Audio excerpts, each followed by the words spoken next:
കണ്ടില്ലേ നിങ്ങൾ? ഇങ്ങനത്തെ എത്ര വീഡിയോസ് അറിയോ?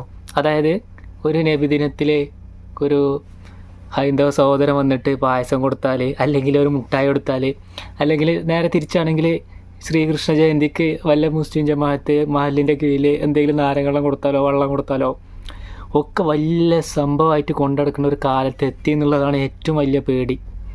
പണ്ടൊക്കെ ഇത് നടന്നാൽ അത് നടന്നു, അത് വലിയൊരു സംഭവം എന്നല്ല, അത് സ്വാഭാവികമായിട്ട് നടക്കേണ്ട കാര്യമാണ്. പക്ഷേ ഇന്ന് നിങ്ങൾ ശ്രദ്ധിച്ചാൽ മതി, ഏതെങ്കിലും ഒരു ഹിന്ദുവിനെ മുസ്ലിം സഹായിച്ചാലോ അല്ലെങ്കിൽ ഒരു മുസ്ലിമിനെ ഹിന്ദു സഹായിച്ചാലോ ഒക്കെ വലിയ വാർത്ത ആവണമെന്നുണ്ടെങ്കിൽ വളരെ അപകടകരമായിട്ടുള്ള സ്ഥിതിയിലാണ് നമ്മളിപ്പോൾ എന്നുള്ളതാണ് മനസ്സിലാക്കേണ്ടത്.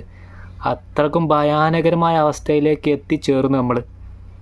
അതുകൊണ്ടാണ് ഇത്തരത്തിലുള്ള വീഡിയോസുകളൊക്കെ ആഘോഷിക്കപ്പെടുന്നത്. അത് നിങ്ങളെല്ലാവരും മനസ്സിൽ വെക്കുക. അത്രക്കും വർഗീയത ഇവിടെ വളർന്നിട്ടുണ്ട് എന്നാണ് ഇതൊക്കെ ഭയങ്കരമായിട്ട് പ്രചരിപ്പിക്കുന്നതിന് പിന്നിൽ നമുക്ക് മനസ്സിലാവുന്നത്. കാരണം പണ്ടൊക്കെ ഇങ്ങനത്തെ സംഭവങ്ങൾ നടന്ന ആര് മൈൻഡ് ചെയ്യണ്? ഇതൊക്കെ നമ്മളെ ജീവിതത്തിൽ ഒരു ഉച്ചയാകുമ്പോൾ ചോറുന്നലും രാവിലെ ആകുമ്പോൾ ചായ കുടിക്കലും അങ്ങനത്തെ ഒരു സാധാ സംഭവം അത്രേ ഇതിന് കണ്ടിട്ടുള്ളൂ. പക്ഷേ ഇപ്പോഴൊക്കെ എന്താ അറിയോ, ഒരു മതത്തിലുള്ള ആൾ മറ്റൊരു മതത്തിലുള്ള ആളെ സഹായിച്ചു കഴിഞ്ഞാൽ അത് വൈറലാണ്, അത് വലിയ സംഭവമാണ്, വമ്പൻ സംഭവമാണ്. ഒക്കെ എവിടേക്ക് എത്തില്ലേ?